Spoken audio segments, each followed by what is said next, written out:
Իդեպ կրթվել նորաձև է։ ՔՊԱ-կան Թագուհի Ղազարյանը Աննա Հակոբյանի կրթվելը նորաձև է արշավին մասնակցելու առաջարկ է անում ընդդիմադիր падգամավոր Արմենուհի Գյուրեղյանին։ Շարժումը շատ բաց է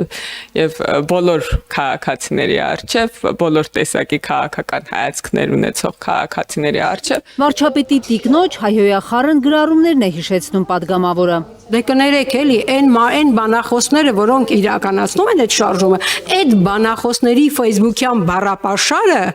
լսելուց հետո, տեսնելուց, կարդալուց հետո, ես ընդհանրապես ես թույլ չեմ տա այդ լսարան մտնել։ Ֆիզիկա-մաթեմատիկական գիտությունների թեկնածու Արմենուհի Գյուրեղյանի դիտարկումները ԿԳՄՍ նախարարի սրտով չեն։ Ժանա Անդրեասյանը միանգամայն հաշտ է իշխանական զույգի կրթական շարժման հետ։ Ըստ նախարարի մարդիկ մի հարկի տակ են հավաքվում, որ Փաշինյանի ու Հակոբյանի հետ պարզեն իրենց կրթական խնդիրները։ Դե կարևոր է մարդկային կապիտալի զարգացումը։ Յուրաքանչյուր անձի լիարժեք իրացումն է եւ ցանկացած խոսակցություն, ցանկացած ռեֆլեքսիա տանում է դրան։ Այս խոսակցությունն էլ է ռեֆլեքսիայի մի ձև, եթե մենք դրան ճիշտ վերաբերվենք։ Իսկ կրթական ռեֆլեքսիան, որի ջատագով Աննա Հակոբյանը սոցցանցերում քաղաքացիներին ոչիլ, տխմար, գեղցի է անվանում, ԿԳՄՍ-ից լիցենզիա ստացել է մարդկանց կրթելու համար։ Արմենուհի Գյուրեղյանը նկատում է Հայաստանում կրթությունը կազմակերպվում է բացառապես կառավարության հաստատած ռազմավարությամբ։ Այսինքն տեղից վերկացողը կարա այդպիսի մի հատ ձևակերպում տա ու գա պետական քաղաքականությունը կրթության ոլորտում լրացնի։ Սրան դուք որպես կրթության նախարար ինչպես եք նայում։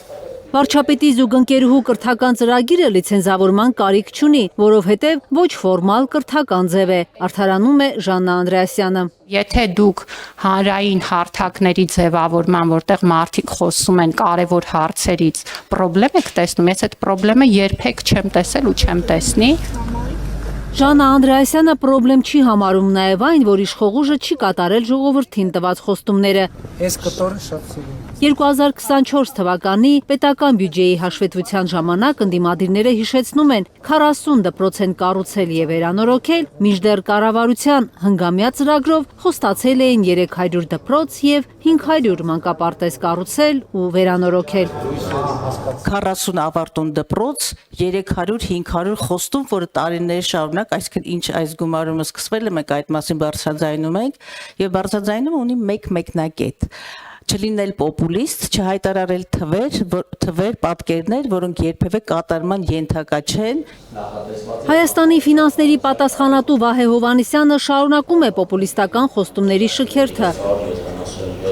Խոստովանելով, որ 2021-ից հետո ամեն տարի թերակատարել են կապիտալ ծախսերը, միաժամանակ պնդում է 2026-ին հավանաբար ընտրությունների շեմին կհասցնեն հարյուրավոր դպրոցներ ու մանկապարտեզներ կառուցել ու վերանորոգել։ Կապրեն կտեսնենք այդ խոստումները կատարվել են, թե չեն կատարվել։ ԿԳՄՍ նախարարն էլ իրենց քննադատողներին կառուցողական առաջարկ ունի՝ շինջոկատներ ձևավորել, գնալ ու լցվել դպրոցաշինության գործին։ Կարեն Մանգասարյան, Նորա Շարբաթյան և Սմբատ Ասլիկյան, Հայլուր։